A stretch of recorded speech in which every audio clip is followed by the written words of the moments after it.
I welcome you all to day one of Republic Day Forensics, which is RDF, which is going to be the second version 2024. We always love IIT Madras for the dears, but also for the amazing amount of technological development that IIT Madras has contributed to, which is why I think it's a big privilege for anyone to debate at IIT Madras on the finale. I think Anjali ma'am has already explained what IDEAL does. We have trained a large amount of people, but we've also conducted a large number of tournaments and participated in them as well, because the end goal is not for you to just participate in local tournaments in India, but also to be able to use the same skill set in world level, at world level, and be able to do and work well at, let's say, and perform well at, let's say, universities like Yale, Imperial College, and multiple other universities such as LSE, which is what IDEAL was able to do in the last 1 year, which basically means that, like, when you start from these small tournaments, you will be able to do much better in future with respect to other big tournaments, which is again much more prestigious, much more privileged, which is why I think building up your skill is really necessary at a competitive level. I want you to go through the key tournaments dates. So today is 9th January, and we are going to have training sessions for 3 days, which means 9th, 10th, 11th of January. And we are going to have speech training from 6 to 7 p.m. There are three days. The first day is obviously I'm going to give you what is the theme, what is the format, just a basic introduction. I don't want to go pretty heavy. The second day is going to be some tips and tricks for your speeches. How can you make your speech? How will you make sure that your speech is actually not repetitive? How can you deliver it well, etc., etc. The last day is going to be a little demo and practice. So I'm going to give you a motion. I'm going to ask you as to what will you basically make in this particular motion or theme per se. On 13th January is going to be your qualifiers, and your rounds will happen on that particular date itself. So you'll have 3 rounds on that date. And yeah, on 26th January, anyone who qualifies to the out rounds, which is finals, is going to go to IIT Madras and debate. The thing that I want to make clear is that everything is going to be online at least till 13th of January for you all. 26th January is the only time when it's going to be offline. So your training sessions are online, your qualifiers is going to be online as well. Now, specifically, exactly what we're doing in the training sessions is going to be first. So today I'm going to give you theme explanation and a little bit of discussion on the theme. The second thing is format introduction. On second day, I'm going to give you more intricate details of how, like, the speech actually works. For example, how can you identify a good title? How can you basically go ahead and like structure your speech? How can you have a good body? How can you have like good delivery? And what is going to be your judging criteria, and so on and so forth. And third day again is going to be more practical. Now, before I go forward, I actually want to know from you all as to why do you think we celebrate Republic Day? And you guys can just like raise your hand and then just I'll just pick and choose and then you can answer. But yes, raise your hand and let me know if you know why we celebrate Republic Day. Garv, what's your answer? Constitution was like came into effect on this day. Yes, that's correct. So if Constitution came into effect on that day, what do you think could be the theme for RDF? Any guesses? I want guesses, or if you already know what the theme is, I want that as well. I can see three. Amira, what do you think could be the theme, or do you already know about it? I already know about it. It's law and democracy. Law and democracy. Okay. Ria. I was going to say the same thing, law and democracy. Okay. That's actually, so that's you being extremely vigilant. I'm extremely happy that you are being updated by what the theme is. So if you're not already following our social media channels, please do so. But yes, that is the theme. The theme particularly is highs and lows of democracy. Now, as you all already said, Republic Day is celebrated on 26th January every year. And on this day, in 1950, the Constitution of India came into effect. Now, the first thing that you need to understand about Constitution is that Constitution is the supreme law of a nation, which means that every other law or bylaw, regulation, let's say policies, all of them are literally guided by the Constitution of India. That means Constitution is the supreme law that guides other laws that exist, right? Which means that the theme is basically derived from the idea that, you know what, this day we're loving the concept of law and the effect of law, India being able to make their own constitution and enforcement of the same. So the theme is basically derived and inspired from the same idea, which means we want to incorporate the essence of law in Democratic Republic of India. So what kind of governance that does India follow? Can anyone tell me? Parliamentary. It is parliamentary, yes, and Democracy. correct. So India is a democratic nation. If you all have not read preamble of constitution, it's something that would give you a large chunk of idea of like what are the objectives of the constitution. Why did constitution makers basically think of making a particular like incorporating certain rights and like rights and duties the way it is in constitution right now, which is why the idea is that like India is a democratic nation gives much more liberty, like choice, like ability to express and so on and so forth, which means if in a democracy you have so many rights, you have so many duties as well, you also have so much protection given by the state or the government. It also means that with the same right and like laws, you would also have some amount of problems as well, which means yes, this entire theme does not just like talk about like rights, duties, constitution, but literally every law and policy that India has or any democratic nation has, which means things like criminal justice system, policies, legal theories, rights and duties, all of them are incorporated within this theme. So we are going to make topics and motions, and we're going to give these sub themes to you, which are going to be derived from the idea of law, specifically in democratic nations. So the highs and lows. So how many of you know what puns are? Do you like puns? P-U-N-S, puns. If you like puns, I want one of you all to actually give me one of your favorite puns right now.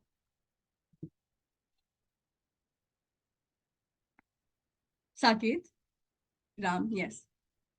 Ma'am, in our school we have a project, and in the project, one of the groups is named under poetry, ma'am, and they also made a tree with their own poems on it, ma'am, and they made a sign, ma'am, which is poetry.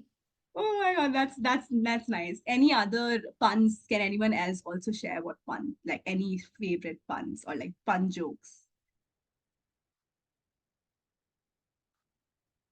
If not, I'll just explain that the entire theme is also a pun.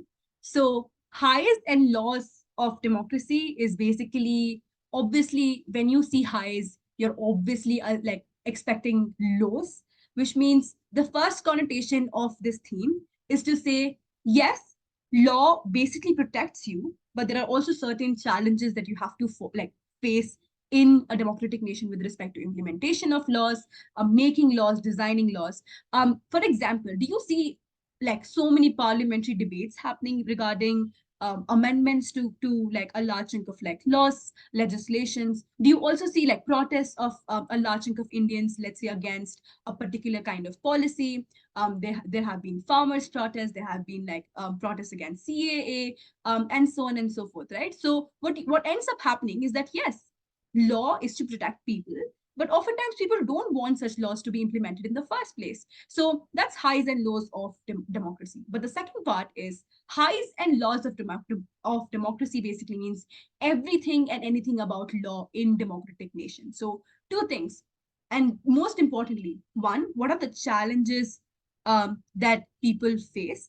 But secondly, everything and anything that could be related to law is going to be the topic that is going to be given to you. But I don't want you to be like scared about law and like how technical law could be, because you will get your topic tomorrow itself, and you will have much more ability to explore the topic even better. But are there any specific questions for what the theme is?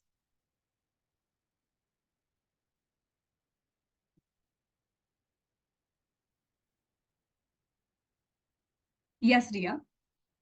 It's not exactly a question, but I just want to reconfirm so that the topic will be based on the theme, right? Which will Correct, be, yes. so we will be getting the topic beforehand.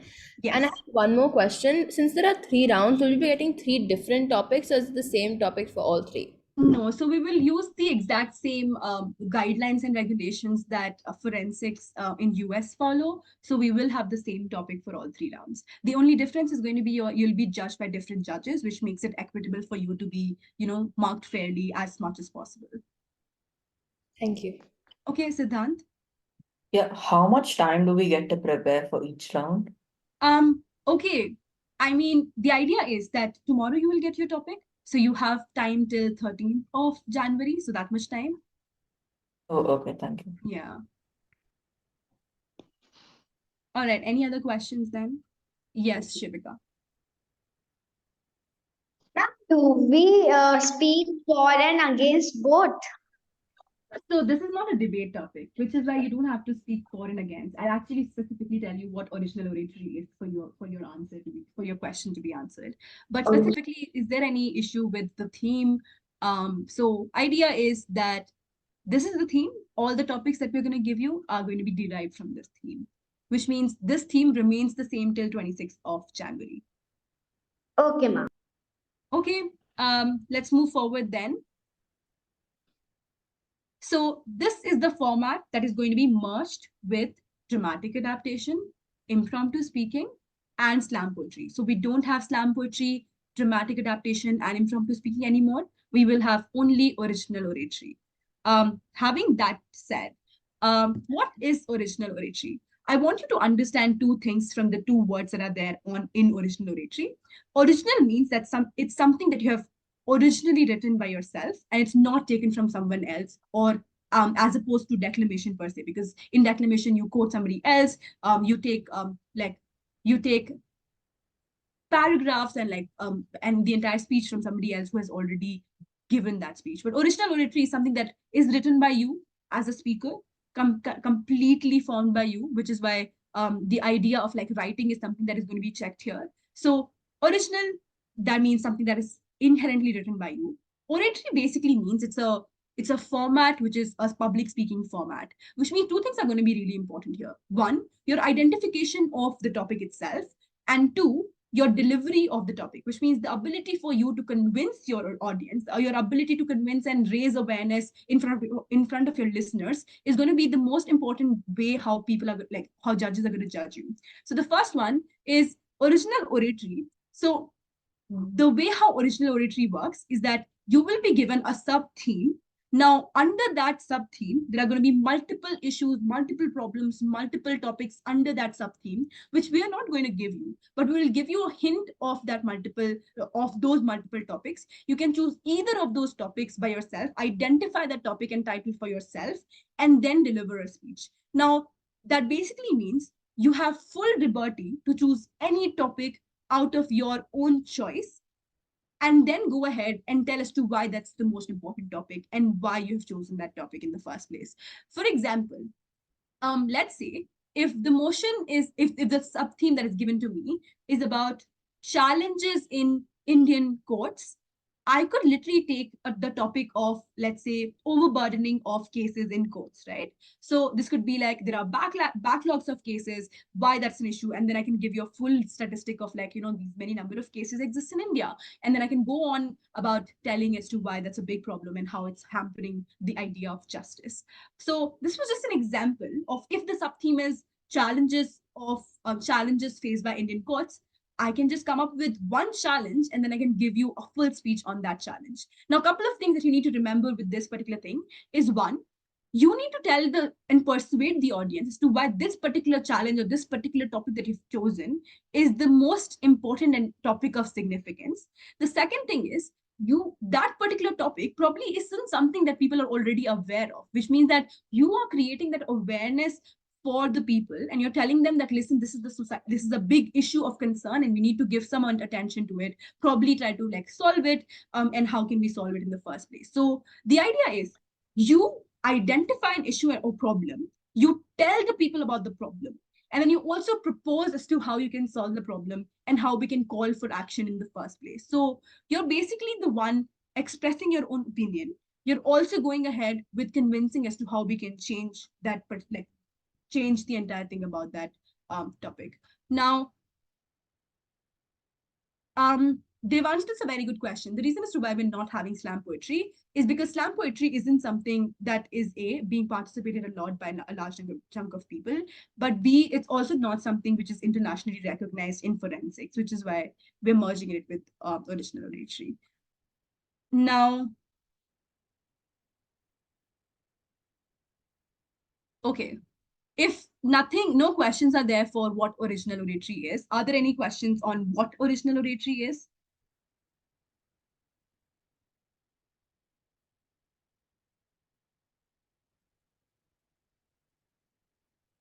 If not, okay, I can see no questions then. All right, let's move forward. So what is the structure of your speech then? Before that, actually, I think there are multiple questions in the chat box asking for the speech time. If you are junior, which means if you're fourth to third, fourth, fifth grader, you're going to be a junior category. You're going to be in junior category.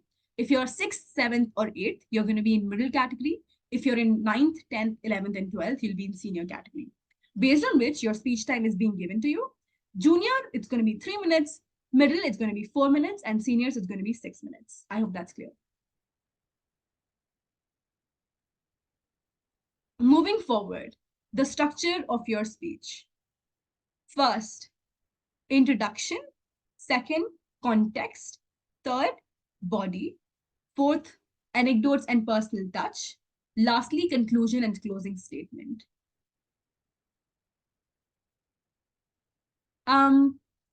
So if you see the three biggest part of any speech, can anyone tell me what are the three biggest part of the speech, of a speech or any speech per se? Yes, girls.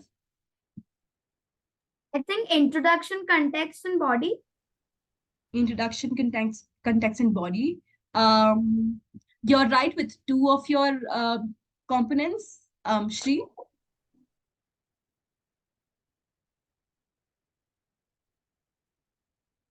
It is introduction, body, and conclusion. Okay, Ria. I was gonna say the same thing, but also asking yourself the question, the who, what, when, where, how, and why, like implementing it throughout your entire speech, essay, giving it a purpose. Okay. So yeah, the answer is introduction, body, and conclusion, which means, yes, I understand 3 minutes or 4 minutes is really short, and which is why it's likely that you're not able to incorporate, let's say, in anecdotes from your and personal touch, or probably one of the parts, but something that you cannot remove from your speech is introduction, body, and conclusion, which are the most important parts of a speech. Rest of them are probably for you to have a better transition from one part to the other, but B, just to have a more fuller and holistic speech. I'm going to tell you as to what you have to do in introduction, context, and body separately in tomorrow's session. But just to give you a gist and general idea, obviously, in your introduction and closing statement, you're supposed to make an impact on the listeners. So in your introduction, you're making the first impact on the listener, which is basically going to be setting the tone for how they're going to listen to the rest of your speech. In your closing statement, you're leaving the last impact on the listener, which means that how long do you think the listener is actually going to be remembering your speech? Because at the end of the day, the objective of original oratory is to make sure that people are like actually made aware of a particular kind of issue, if it is a social issue per se. So your understanding is obviously to have a large chunk of rhetorics in your speech, because yes, you can be convincing, you can give them statistics, but you have to make sure that your tone is so persuasive that people remember what you're saying, and people are also interested in listening to what you're saying, which basically makes me question one thing. Do you think in this particular format, you can read your speech?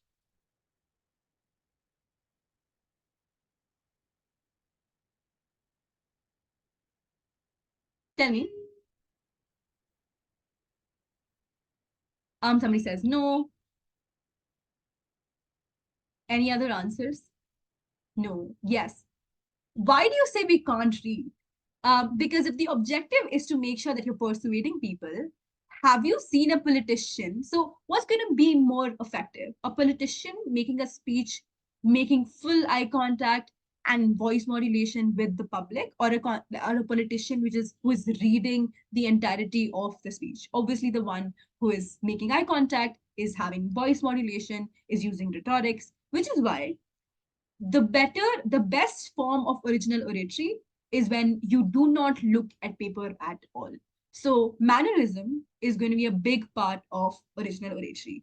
But the second part, which is also very important, is your ability to convince and persuade. I obviously told you, yes, your voice is going to be like a big contributor to that. But the bigger thing is that your voice is not probably, if you are not going to make sense with a really good voice and really good body language, that's not going to do any justice to the topic, right? So you're still supposed to use a large chunk of statistics, evidence, analysis to prove as to why what you're saying is actually true. For example, I'll use the same example because if I'll use another example, that's probably going to give you hints for what your topic is going to be and how you can make your speeches. So the motion that I took was, hey, challenges in courtrooms in India. And I say that, listen, the biggest challenge is the backlogs in Indian system. Can anyone quickly go online on Google and find me as to how many number of cases are pending in India? Just find me good statistics fast and then paste in the chat box.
$4.3 crores.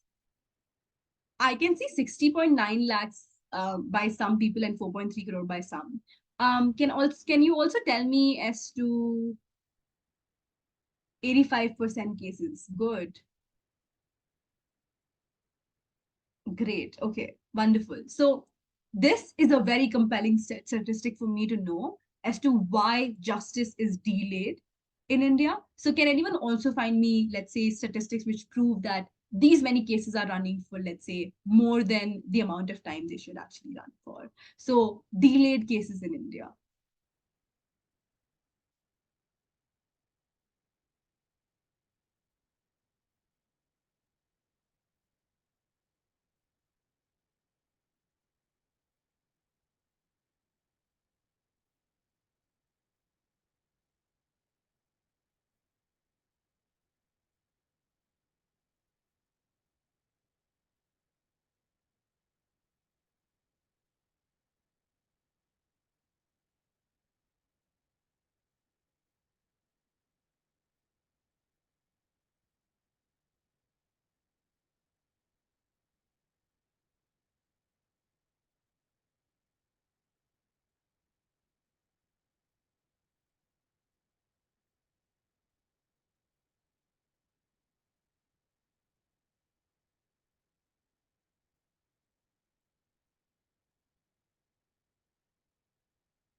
Wow. So over 1 lakh cases in lower courts are more than 30 years old. 76% over 5 years. Wonderful. So your aim should also be coming up with statistics that prove what you're trying to say, but also prove the impact of it. So I'm not just going to say that, hey, this problem exists, but what is the impact of this problem on other things? For example, not being able to give enough amount of attention to all of the cases. For example, extra burden on judges per se. For example, delaying justice means like victims actually dropping out of cases, etc. Right? So I'm going to give them all of the statistics for all the kinds of impact that I'm going to tell them with respect to the body. So body is going to be basically, what is the context? So I'm going to give you full context of, like full context of this is what the problem is, and then this is why this is a big problem. This is how we can solve it, and then going on in conclusion. So yes, this is a very like gist of explanation of what the structure is going to be, but yes, this is. Now I'm going to give you some important clarifications. The first one is all three, you're going to have 3 rounds, which means that you're going to give the same speech, or if you want to modify your speech in the 3 rounds, you can. So prepare a speech, learn it, and you are going to be judged by 3 different judges in 3 rounds. So you are supposed to attend all 3 rounds, and you're all supposed to prepare for all 3 rounds, which means that if you miss one round, your average goes down. Because I think all of you know how average is calculated. It's summation of all rounds divided by 3. And then if you don't attend one round, your summation is going to be lesser, which is basically going to reduce your average. So I want you to attend all rounds, irrespective if you think your first round went bad. That means your next 2 rounds are going to be good. Because at the end of the day, you have to be doing 2 things. Be optimistic till the end of the tournament, but also take it as a practice, right? No, like you are going to get practice of speaking the same speech for 3 times. And that does not happen in most of the tournaments. Probably some tournaments will only ask you to give 1 speech. We're giving you the ability to give 3 speeches. You should take it to the full of your utility, and you should basically exercise it like fully. So last thing, and something that I've already discussed, you can refer to sheets, but do not refer to sheets. You can refer to sheets is that okay, you can, but then if anyone who does not refer to sheet is going to be obviously marked better than somebody who refers to sheet. Okay. With that, I think that's pretty much it in terms of what I wanted to cover today, because I wanted to keep it like very short, very small. But yeah, that's pretty much it for what's the introduction for original oratory. No judges will not ask you any question. Any question then from you all on original oratory?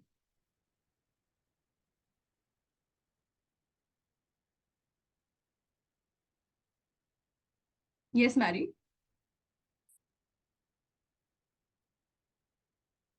Anahita, yes, all 3 rounds are going to be on 13th itself.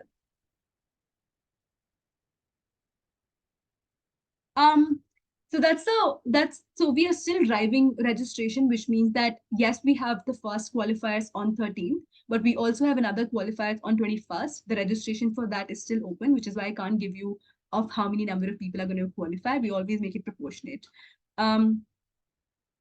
Yes, the sub theme is going to be different for 13th and 21st. Anagha? Ma'am, what if I paid separately for the dramatic adaptation, impromptu, and Yeah, original? that's a good question to ask. So if you have done that, I'm actually gonna make you email this to us, and then we can separately have this personal conversation, and then we can tell you as to what is going to be the redressal. But don't worry, it's going to be very equitable. Okay, thank you. Okay, I'm gonna end the recording right now so that I can actually take roll call for